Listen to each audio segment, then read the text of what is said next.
This recording is by Mark Smith of Simpsonville, South Carolina. Great Expectations by Charles Dickens, Chapter 49. Putting Miss Havisham's note in my pocket, that it might serve as my credentials for so soon reappearing at Satis House, in case her waywardness should lead her to express any surprise at seeing me, I went down again by the coach next day. But I alighted at the half-way house, and breakfasted there, and walked the rest of the distance, for I sought to get into the town quietly by the unfrequented ways, and to leave it in the same manner. The best light of the day was gone when I passed along the quiet echoing courts behind the High Street.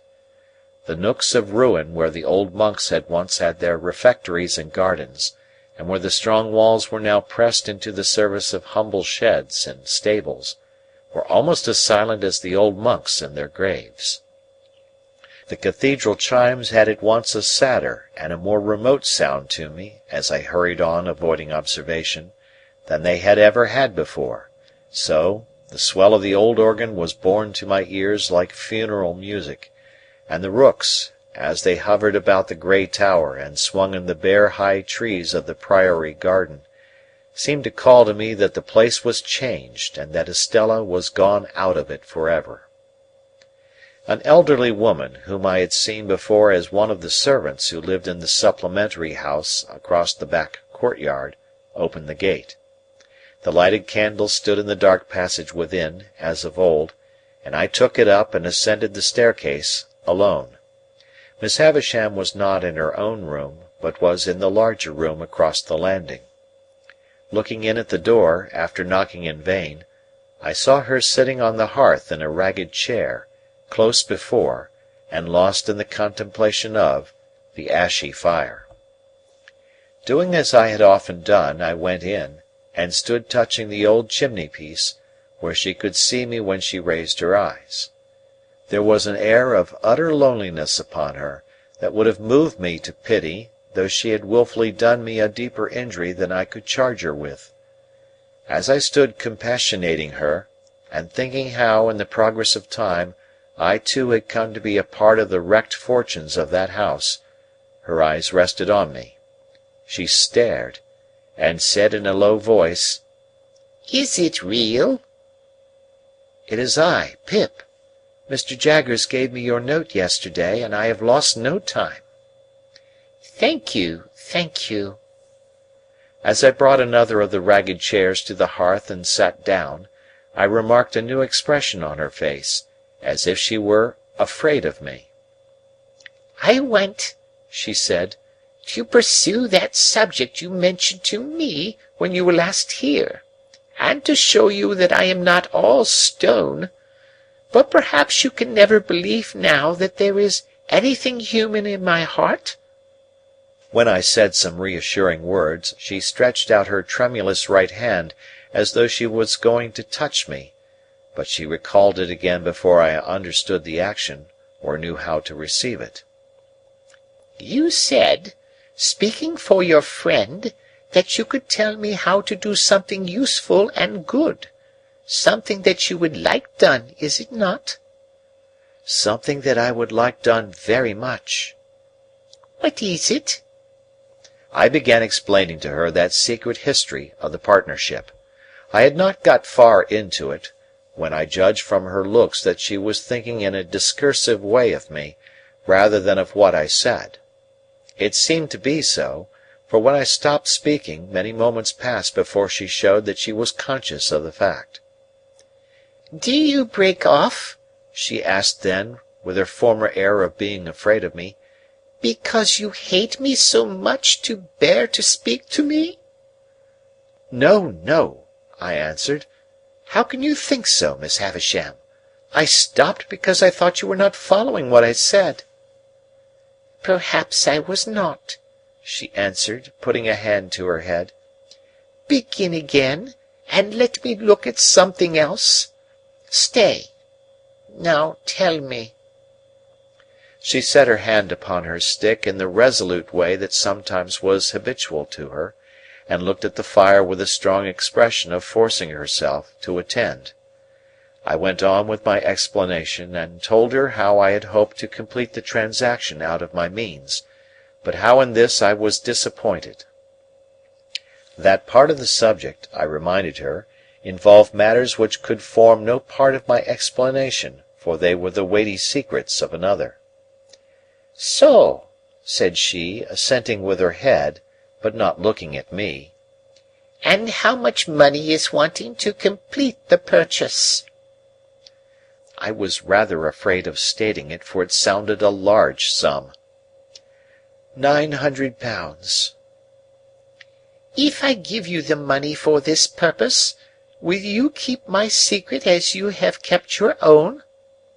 "Quite as faithfully." "And your mind will be more at rest?" "Much more at rest." "Are you very unhappy now?" She asked this question still without looking at me, but in an unwonted tone of sympathy. I could not reply at the moment, for my voice failed me. She put her left arm across the head of her stick, and softly laid her forehead on it. "I am far from happy, Miss Havisham, but I have other causes of disquiet than any you know of. They are the secrets I have mentioned."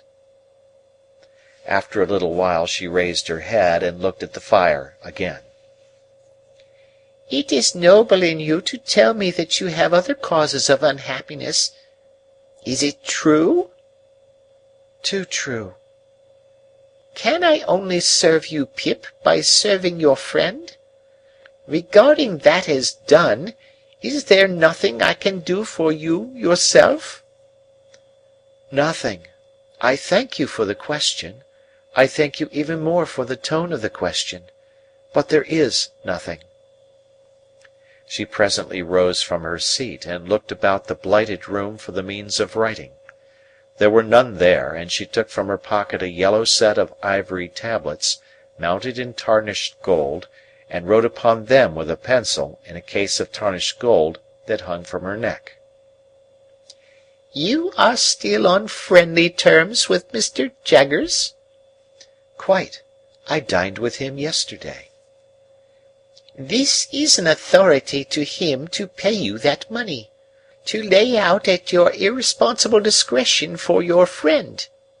I keep no money here, but if you would rather Mr. Jaggers knew nothing of the matter, I will send it to you." "Thank you, Miss Havisham. I have not the least objection to receiving it from him."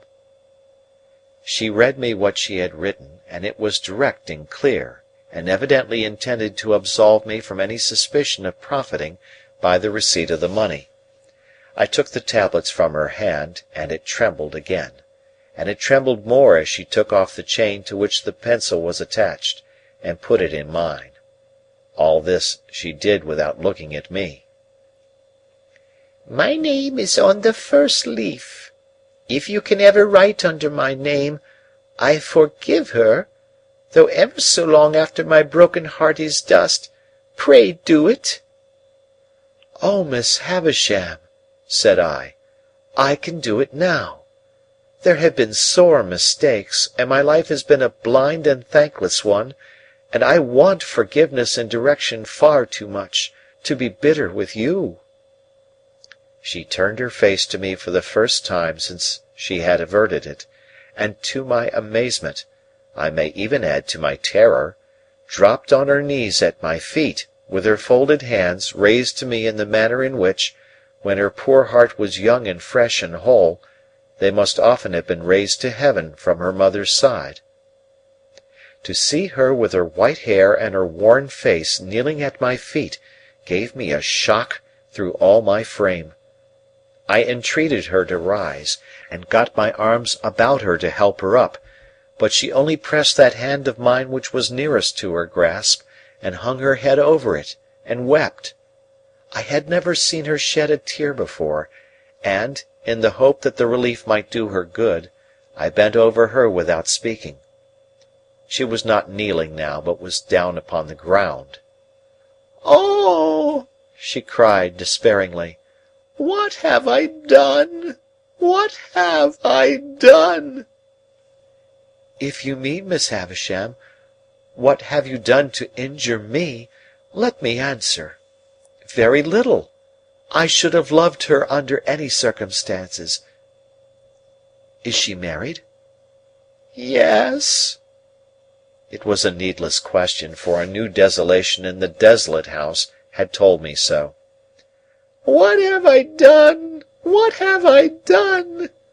She wrung her hands and crushed her white hair, and returned to this cry over and over again. What have I done? I knew not how to answer, or how to comfort her. That she had done a grievous thing in taking an impressionable child to mould into the form that her wild resentment, spurned affection, and wounded pride found vengeance in, I knew full well. But that, in shutting out the light of day, she had shut out infinitely more, that in seclusion she had secluded herself from 1,000 natural and healing influences, that her mind, brooding solitary, had grown diseased, as all minds do and must and will that reverse the appointed order of their Maker, I knew equally well. And could I look upon her without compassion, seeing her punishment in the ruin she was, in her profound unfitness for this earth on which she was placed, in the vanity of sorrow which had become a master mania, like the vanity of penitence, the vanity of remorse, the vanity of unworthiness, and other monstrous vanities that have been curses in this world? Until you spoke to her the other day, and until I saw in you a looking-glass that showed me what I once felt myself, I did not know what I had done. What have I done? What have I done? And so again, 20, 50 times over, what had she done? Miss Havisham, I said, when her cry had died away, you may dismiss me from your mind and conscience, but Estella is a different case, and if you can ever undo any scrap of what you have done amiss in keeping a part of her right nature away from her, it will be better to do that than to bemoan the past through 100 years. Yes, yes, I know it. But, Pip, my dear. There was an earnest womanly compassion for me in her new affection. My dear, believe this. When she first came to me, I meant to save her from misery like my own. At first I meant no more. Well, well, said I hope so. But as she grew, and promised to be very beautiful, I gradually did worse, and with my praises, and with my jewels, and with my teachings, and with this figure of myself always before her, a warning to back and point my lessons, I stole her heart away and put ice in its place. Better, I could not help saying, to have left her a natural heart, even to be bruised or broken. With that, Miss Havisham looked distractedly at me for a while, and then burst out again. What had she done? If you knew all my story, she pleaded, you would have some compassion for me and a better understanding of me.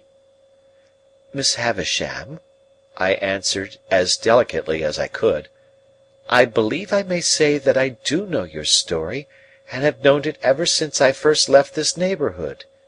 It has inspired me with great commiseration, and I hope I understand it and its influences. Does what has passed between us give me any excuse for asking you a question relative to Estella? Not as she is, but as she was when she first came here? She was seated on the ground, with her arms on the ragged chair, and her head leaning on them. She looked full at me when I said this, and replied, Go on. Whose child was Estella? She shook her head. You don't know? She shook her head again. But Mr. Jaggers brought her here, or sent her here? Brought her here. Will you tell me how that came about? she answered in a low whisper and with caution: "I had been shut up in these rooms a long time. I don't know how long, you know what time the clocks keep here. When I told him that I wanted a little girl to rear and love, and save from my fate. I had first seen him when I sent for him to lay this place waste for me, having read of him in the newspapers, before I and the world parted. He told me that he would look about him for such an orphan child. One night he brought her here, asleep, and I called her Estella." "Might I ask her age, then?" 2 or 3. She herself knows nothing, but that she was left an orphan, and I adopted her." So convinced I was of that woman's being her mother, that I wanted no evidence to establish the fact in my own mind.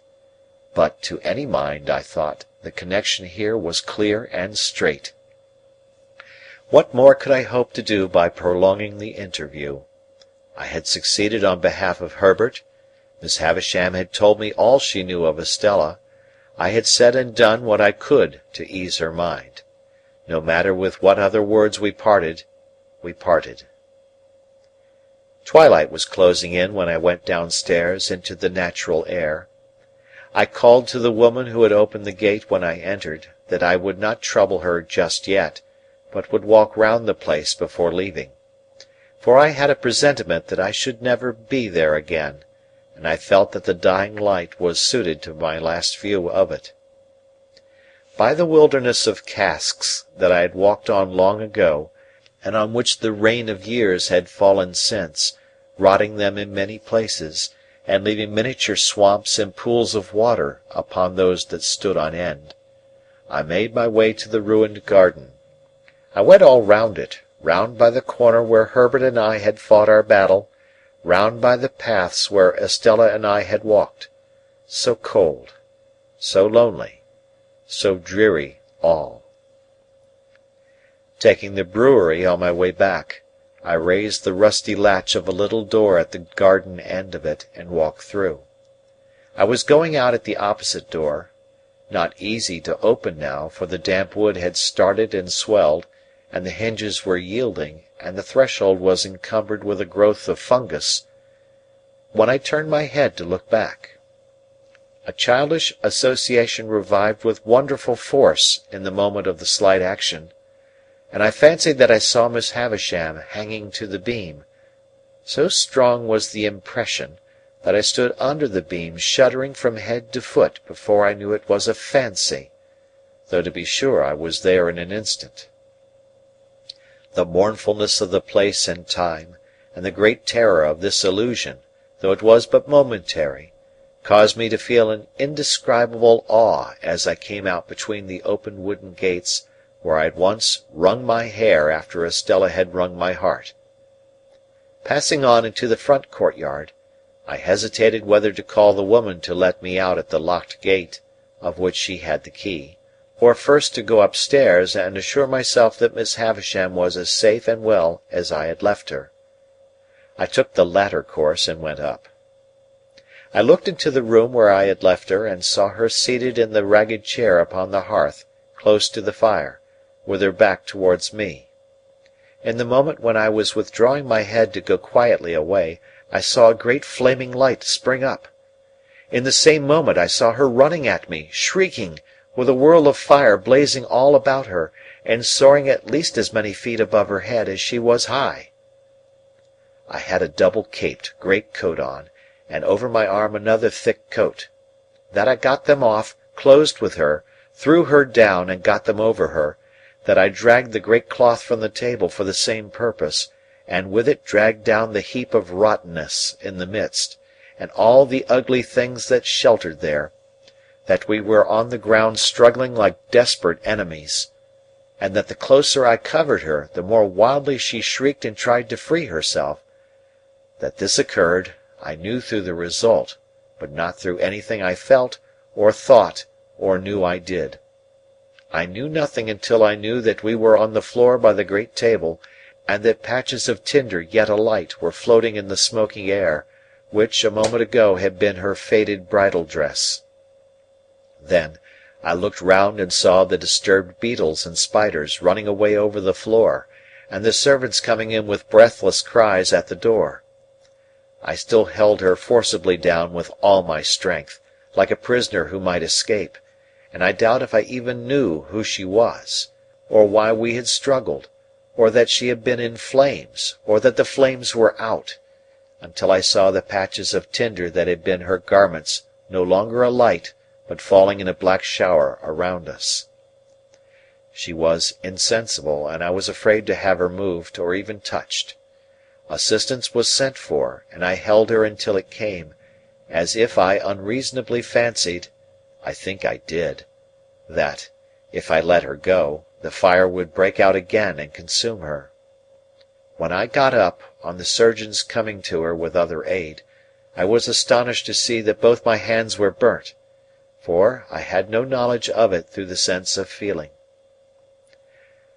On examination it was pronounced that she had received serious hurts, but that they of themselves were far from hopeless. The danger lay mainly in the nervous shock. By the surgeon's directions her bed was carried into that room and laid upon the great table, which happened to be well suited to the dressing of her injuries. When I saw her again an hour afterwards, she lay indeed where I had seen her strike her stick, and had heard her say that she would lie one day. Though every vestige of her dress was burnt, as they told me, she still had something of her old ghastly bridal appearance, for they had covered her to the throat with white cotton wool, and as she lay with a white sheet loosely overlying that, the phantom air of something that had been and was changed was still upon her. I found, on questioning the servants, that Estella was in Paris, and I got a promise from the surgeon that he would write to her by the next post. Miss Havisham's family I took upon myself, intending to communicate with Mr. Matthew Pocket only, and leave him to do as he liked about informing the rest. This I did next day, through Herbert, as soon as I returned to town. There was a stage that evening, when she spoke collectedly of what had happened, though with a certain terrible vivacity. Towards midnight she began to wander in her speech, and after that it gradually set in that she said innumerable times in a low solemn voice, "What have I done?" And then, "When she first came I meant to save her from misery like mine." And then, "Take the pencil and write under my name, I forgive her." She never changed the order of these 3 sentences, but she sometimes left out a word in one or other of them, never putting in another word, but always leaving a blank and going on to the next word. As I could do no service there, and as I had, nearer home, that pressing reason for anxiety and fear which even her wanderings could not drive out of my mind, I decided, in the course of the night, that I would return by the early morning coach, walking a mile or so, and being taken up clear of the town. At about 6 o'clock of the morning, therefore, I leaned over her and touched her lips with mine, just as they said, not stopping for being touched, "Take the pencil and write under my name, I forgive her." End of chapter. Chapter 50. My hands had been dressed twice or thrice in the night, and again in the morning. My left arm was a good deal burned to the elbow, and, less severely, as high as the shoulder. It was very painful, but the flames had set in that direction, and I felt thankful it was no worse. My right hand was not so badly burnt, but that I could move the fingers. It was bandaged, of course, but much less inconveniently than my left hand and arm. Those I carried in a sling, and I could only wear my coat like a cloak, loose over my shoulders and fastened at the neck. My hair had been caught by the fire, but not my head or face. When Herbert had been down to Hammersmith and seen his father, he came back to me at our chambers, and devoted the day to attending on me.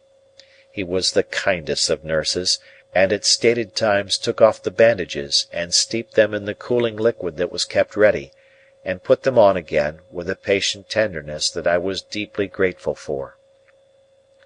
At first, as I lay quiet on the sofa, I found it painfully difficult, I might say impossible, to get rid of the impression of the glare of the flames, their hurry and noise, and the fierce burning smell. If I dozed for a minute, I was awakened by Miss Havisham's cries, and by her running at me with all that height of fire above her head. This pain of the mind was much harder to strive against than any bodily pain I suffered, and Herbert, seeing that, did his utmost to hold my attention engaged. Neither of us spoke of the boat, but we both thought of it. That was made apparent by our avoidance of the subject, and by our agreeing, without agreement, to make my recovery of the use of my hands a question of so many hours, not of so many weeks. My first question when I saw Herbert had been, of course, whether all was well down the river. As he replied in the affirmative, with perfect confidence and cheerfulness, we did not resume the subject until the day was wearing away. But then, as Herbert changed the bandages, more by the light of the fire than by the outer light, he went back to it spontaneously. "I sat with Provis last night, Handel, 2 good hours." "Where was Clara?" "Dear little thing," said Herbert. "She was up and down with Gruff and Grim all the evening.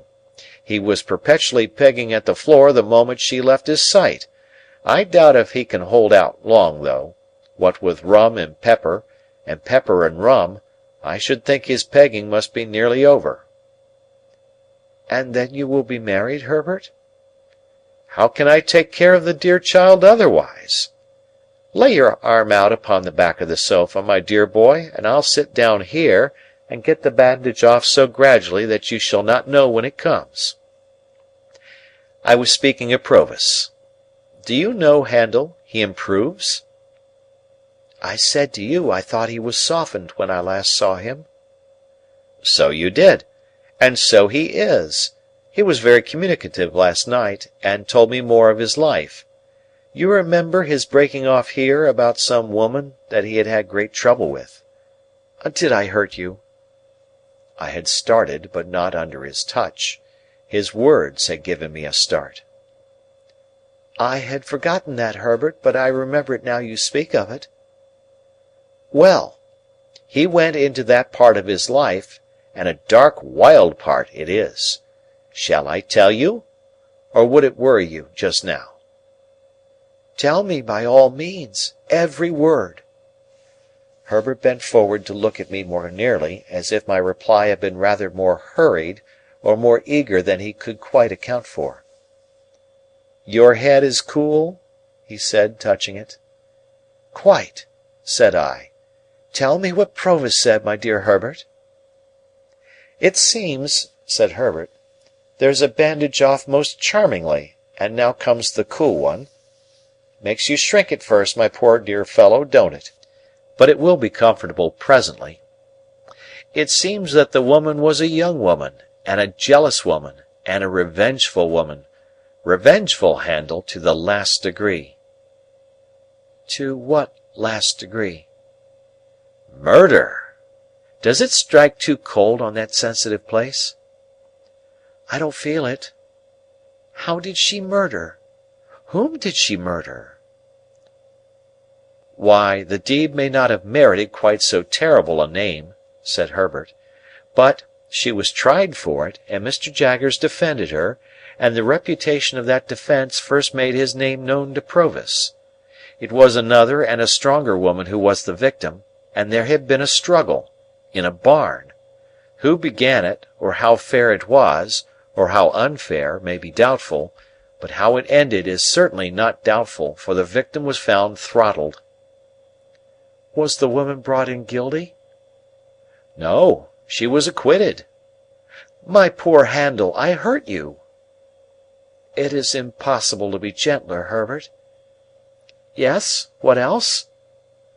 "The acquitted young woman and Provis had a little child of whom Provis was exceedingly fond. On the evening of the very night when the object of her jealousy was strangled, as I tell you, The young woman presented herself before Provis for one moment, and swore that she would destroy the child, which was in her possession, and he should never see it again. Then she vanished. There's the worst arm comfortably in the sling once more, and now there remains but the right hand, which is a far easier job. I can do it better by this light than by a stronger, for my hand is steadiest when I don't see the poor blistered patches too distinctly. You don't think your breathing is affected, my dear boy? You seem to breathe quickly." "Perhaps I do, Herbert. Did the woman keep her oath?" "There comes the darkest part of Provis's life. She did." "That is, he says she did." "Why, of course, my dear boy," returned Herbert in a tone of surprise, and again bending forward to get a nearer look at me. "He says it all. I have no other information." "No, to be sure." "Now, whether," pursued Herbert, "he had used the child's mother ill, or whether he had used the child's mother well, Provis doesn't say, but she had shared some 4 or 5 years of the wretched life he described to us at this fireside, and he seems to have felt pity for her, and forbearance towards her. Therefore, fearing he should be called upon to depose about this destroyed child, and so be the cause of her death, he hid himself, much as he grieved for the child, kept himself dark, as he says, out of the way and out of the trial, and was only vaguely talked of as a certain man called Abel, out of whom the jealousy arose. After the acquittal she disappeared, and thus he lost the child and the child's mother." "I want to ask—" "A moment, my dear boy, and I have done. That evil genius, Compeyson, the worst of scoundrels among many scoundrels, knowing of his keeping out of the way at that time and of his reasons for doing so, of course afterwards held the knowledge over his head as a means of keeping him poorer and working him harder. It was clear last night that this barbed the point of Provis's animosity." "I want to know," said I, "and particularly, Herbert, whether he told you when this happened." "Particularly? Let me remember, then, what he said as to that. His impression was, a round score a year ago, and almost directly after I took up with Compeyson. How old were you when you came upon him in the little churchyard?" "I think in my 7th year." "Ay. It had happened some 3 or 4 years then, he said, and you brought into his mind the little girl so tragically lost, who would have been about your age." "Herbert," said I, after a short silence, in a hurried way, "can you see me best by the light of the window or the light of the fire?" "By the firelight," answered Herbert, coming close again. "Look at me." "I do look at you, my dear boy." "Touch me." "I do touch you, my dear boy." "You are not afraid that I am in any fever, or that my head is much disordered by the accident of last night?" "No, my dear boy," said Herbert after taking time to examine me. "You are rather excited, but you are quite yourself." "I know I am quite myself, and the man we have in hiding down the river is Estella's father." Chapter 51. What purpose I had in view when I was hot on tracing out and proving Estella's parentage, I cannot say. It will presently be seen that the question was not before me in a distinct shape until it was put before me by a wiser head than my own. But when Herbert and I had held our momentous conversation, I was seized with a feverish conviction that I ought to hunt the matter down, that I ought not to let it rest, but that I ought to see Mr. Jaggers, and come at the bare truth. I really do not know whether I felt that I did this for Estella's sake, or whether I was glad to transfer to the man in whose preservation I was so much concerned some rays of the romantic interest that had so long surrounded me. Perhaps the latter possibility may be the nearer to the truth. Anyway, I could scarcely be withheld from going out to Gerrard Street that night. Herbert's representations that, if I did, I should probably be laid up and stricken useless, when our fugitive's safety would depend upon me, alone restrained my impatience. On the understanding, again and again reiterated, that, come what would, I was to go to Mr. Jaggers to-morrow, I at length submitted to keep quiet, and to have my hurts looked after, and to stay at home. Early next morning we went out together, and at the corner of Giltspur Street by Smithfield, I left Herbert to go his way into the city, and took my way to Little Britain. There were periodical occasions when Mr. Jaggers and Wemmick went over the office accounts, and checked off the vouchers, and put all things straight. On these occasions Wemmick took his books and papers into Mr. Jaggers' room, and one of the upstairs clerks came down into the outer office. Finding such clerk on Wemmick's post that morning, I knew what was going on, but I was not sorry to have Mr. Jaggers and Wemmick together, as Wemmick would then hear for himself that I said nothing to compromise him. My appearance, with my arm bandaged and my coat loose over my shoulders, favoured my object. Although I had sent Mr. Jaggers a brief account of the accident as soon as I had arrived in town, yet I had to give him all the details now, and the speciality of the occasion caused our talk to be less dry and hard, and less strictly regulated by the rules of evidence, than it had been before. When I described the disaster, Mr. Jaggers stood, according to his wont, before the fire. Wemmick leaned back in his chair, staring at me, with his hands in the pockets of his trousers, and his pen put horizontally into the post. The two brutal casts, always inseparable in my mind from the official proceedings, seemed to be congestively considering whether they didn't smell fire at the present moment. My narrative finished, and their questions exhausted, I then produced Miss Havisham's authority to receive the £900 for Herbert. Mr. Jaggers's eyes retired a little deeper into his head when I handed him the tablets, but he presently handed them over to Wemmick, with instructions to draw the cheque for his signature. While that was in course of being done, I looked on at Wemmick as he wrote, and Mr. Jaggers, poising and swaying himself on his well-polished boots, looked on at me. "I am sorry, Pip," said he, as I put the cheque in my pocket when he had signed it, "that we do nothing for you." "Miss Havisham was good enough to ask me," I returned, "whether she could do nothing for me, and I told her no." "Everybody should know his own business," said Mr. Jaggers, and I saw Wemmick's lips form the words, "portable property." "I should not have told her no if I had been you," said Mr. Jaggers, "but every man ought to know his own business best." "Every man's business," said Wemmick rather reproachfully towards me, "is portable property." As I thought the time was now come for pursuing the theme I had at heart, I said, turning on Mr. Jaggers, "I did ask something of Miss Havisham, however, sir. I asked her to give me some information relative to her adopted daughter, and she gave me all she possessed." "Did she?" said Mr. Jaggers, bending forward to look at his boots, and then straightening himself. "Ha!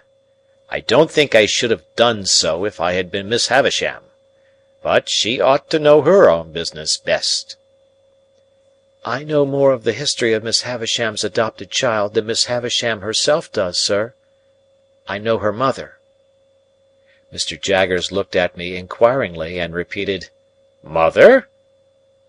"I have seen her mother within these 3 days." "Yes," said Mr. Jaggers. "And so have you, sir. And you have seen her still more recently." "Yes," said Mr. Jaggers. "Perhaps I know more of Estella's history than even you do," said I. "I know her father, too." A certain stop that Mr. Jaggers came to in his manner, he was too self-possessed to change his manner, but he could not help its being brought to an indefinably attentive stop, assured me that he did not know who her father was. This I had strongly suspected from Provis's account, as Herbert had repeated it, of his having kept himself dark, which I pieced on to the fact that he himself was not Mr. Jaggers's client until some 4 years later, and when he could have no reason for claiming his identity. But I could not be sure of this unconsciousness on Mr. Jaggers's part before, though I was quite sure of it now. "So, you know the young lady's father, Pip?" said Mr. Jaggers. "Yes," I replied, "and his name is Provis, from New South Wales." Even Mr. Jaggers started when I said those words. It was the slightest start that could escape a man, the most carefully repressed and the sooner checked, but he did start, though he made it a part of the action of taking out his pocket handkerchief. How Wemmick received the announcement I am unable to say, for I was afraid to look at him just then, lest Mr. Jaggers's sharpness should detect that there had been some communication unknown to him between us. "And on what evidence, Pip?" asked Mr. Jaggers very coolly, as he paused with his handkerchief halfway to his nose, "does Provis make this claim?" "He does not make it," said I, "and has never made it, and has no knowledge or belief that his daughter is in existence." For once, the powerful pocket handkerchief failed. My reply was so unexpected that Mr. Jaggers put the handkerchief back into his pocket without completing the usual performance, folded his arms, and looked with stern attention at me, though with an immovable face. Then I told him all I knew, and how I knew it, with the one reservation that I left him to infer that I knew from Miss Havisham what I in fact knew from Wemmick. I was very careful indeed as to that. Nor did I look towards Wemmick until I had finished all I had to tell, and had been for some time silently meeting Mr. Jaggers's look. When I did at last turn my eyes in Wemmick's direction, I found that he had unposted his pen, and was intent upon the table before him. "Ha!" said Mr. Jaggers, at last, as he moved towards the papers on the table. "What item was it you were at, Wemmick, when Mr. Pip came in?" But I could not submit to be thrown off in that way, and I made a passionate, almost an indignant appeal, to him to be more frank and manly with me. I reminded him of the false hopes into which I had lapsed, the length of time they had lasted, and the discovery I had made, and I hinted at the danger that weighed upon my spirits. I represented myself as being surely worthy of some little confidence from him, in return for the confidence I had just now imparted. I said that I did not blame him, or suspect him, or mistrust him, but I wanted assurance of the truth from him. And if he asked me why I wanted it, and why I thought I had any right to it, I would tell him, little as he cared for such poor dreams, that I had loved Estella dearly and long, and that although I had lost her, and must live a bereaved life, whatever concerned her was still nearer and dearer to me than anything else in the world. And seeing that Mr. Jaggers stood quite still and silent, and apparently quite obdurate under this appeal, I turned to Wemmick and said, "Wemmick, I know you to be a man with a gentle heart. I have seen your pleasant home, and your old father, and all the innocent, cheerful, playful ways with which you refresh your business life. And I entreat you to say a word for me to Mr. Jaggers, and to represent to him that, all circumstances considered, he ought to be more open with me." I have never seen two men look more oddly at one another than Mr. Jaggers and Wemmick did after this apostrophe. At first, a misgiving crossed me that Wemmick would be instantly dismissed from his employment, but it melted as I saw Mr. Jaggers relax into something like a smile, and Wemmick became bolder. "What's all this?" said Mr. Jaggers. "You with an old father, and you with pleasant and playful ways?" "Well," returned Wemmick, "if I don't bring him here, what does it matter?" "Pip," said Mr. Jaggers, laying his hand upon my arm and smiling openly, "this man must be the most cunning impostor in all London." "Not a bit of it," returned Wemmick, growing bolder and bolder. I think you're another." Again they exchanged their former odd looks, each apparently still distrustful that the other was taking him in. "You with a pleasant home?" said Mr. Jaggers. "Since it don't interfere with business," returned Wemmick, "let it be so. Now, I look at you, sir. I shouldn't wonder if you might be planning and contriving to have a pleasant home of your own, one of these days, when you're tired of all this work." Mr. Jaggers nodded his head retrospectively 2 or 3 times, and actually drew a sigh.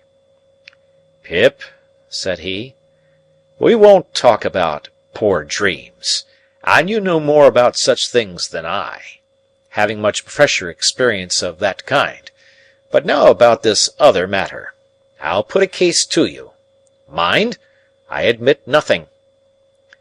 He waited for me to declare that I quite understood that he expressly said that he admitted nothing. "Now, Pip," said Mr. Jaggers, "put this case. Put the case that a woman, under such circumstances as you have mentioned, held her child concealed, and was obliged to communicate the fact to her legal adviser, on his representing to her that he must know, with an eye to the latitude of his defence, how the fact stood about that child. Put the case that, at the same time he held a trust to find a child for an eccentric rich lady to adopt and bring up." "I follow you, sir." "Put the case that he lived in an atmosphere of evil, and that all he saw of children was their being generated in great numbers for certain destruction. Put the case that he often saw children solemnly tried at a criminal bar, where they were held up to be seen. Put the case that he habitually knew of their being imprisoned, whipped, transported, neglected, cast out, qualified in all ways for the hangman, and growing up to be hanged.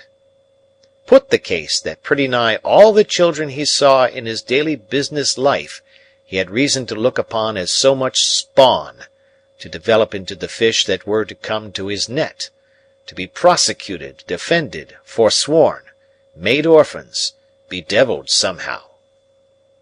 "I follow you, sir." "Put the case, Pip, that here was one pretty little child, out of the heap who could be saved, whom the father believed dead, and dared make no stir about, as to whom over the mother the legal adviser had this power. I know what you did and how you did it. You came so and so, you did such and such things to divert suspicion. I have tracked you through it all, and I tell it you all. Part with the child, unless it should be necessary to produce it to clear you, and then it shall be produced. Give the child into my hands, and I will do my best to bring you off. If you are saved, your child is saved too. If you are lost, your child is still saved. Put the case that this was done, and that the woman was cleared." "I understand you perfectly." "But that I make no admissions?" "That you make no admissions." And Wemmick repeated, "No admissions." "Put the case, Pip, that passion and the terror of death had a little shaken the woman's intellects, and that when she was set at liberty, she was scared out of the ways of the world, and went to him to be sheltered. Put the case that he took her in, and that he kept down the old, wild, violent nature whenever he saw an inkling of its breaking out, by asserting his power over her in the old way. Do you comprehend the imaginary case?" "Quite." "Put the case that the child grew up and was married for money, that the mother was still living, that the father was still living, that the mother and father, unknown to one another, were dwelling within so many miles, furlongs, yards, if you like, of one another, that the secret was still a secret, except that you had got wind of it. Put that last case to yourself very carefully." "I do." "I ask Wemmick to put it to himself very carefully." And Wemmick said, "I do." "For whose sake would you reveal the secret? For the father's? I think he would not be much the better for the mother. For the mothers, I think if she had done such a deed, she would be safer where she was. For the daughters, I think it would hardly serve her to establish her parentage for the information of her husband, and to drag her back to disgrace, after an escape of 20 years, pretty secure to last for life.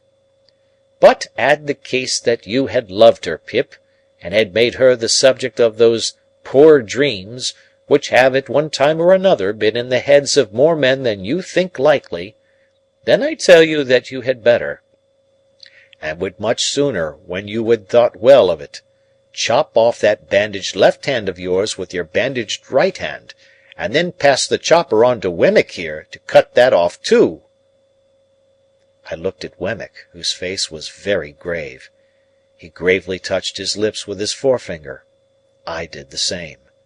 Mr. Jaggers did the same. "Now, Wemmick," said the latter then, resuming his usual manner, "what item was it you were at when Mr. Pip came in?" Standing by for a little while they were at work, I observed that the odd looks they had cast at one another were repeated several times, with this difference now, that each of them seemed suspicious, not to say conscious, of having shown himself in a weak and unprofessional light to the other. For this reason, I suppose, they were now inflexible with one another, Mr. Jaggers being highly dictatorial, and Wemmick obstinately justifying himself whenever there was the smallest point in abeyance for a moment. I had never seen them on such ill terms, for generally they got on very well indeed together. But they were both happily relieved by the opportune appearance of Mike, the client with the fur cap and the habit of wiping his nose on his sleeve, whom I had seen on the very first day of my appearance within these walls. This individual, who, either in his own person or in that of some member of his family, seemed to be always in trouble, which in that place meant Newgate, called to announce that his eldest daughter was taken up on suspicion of shoplifting. As he imparted this melancholy circumstance to Wemmick, Mr. Jaggers standing magisterially before the fire and taking no share in the proceedings, Mike's eye happened to twinkle with a tear. "What are you about?" demanded Wemmick with the utmost indignation. "What do you come snivelling here for?" "I didn't go to do it, Mr. Wemmick." "You did," said Wemmick. "How dare you? You're not in a fit state to come here, if you can't come here without spluttering like a bad pen. What do you mean by it?" "A man can't help his feelings, Mr. Wemmick," pleaded Mike. "His what?" demanded Wemmick, quite savagely. "Say that again." "Now look here, my man," said Mr. Jaggers, advancing a step and pointing to the door. "Get out of this office. I'll have no feelings here. Get out." "It serves you right," said Wemmick. "Get out." So, the unfortunate Mike very humbly withdrew, and Mr. Jaggers and Wemmick appeared to have re-established their good understanding, and went to work again with an air of refreshment upon them, as if they had just had lunch. End of chapter.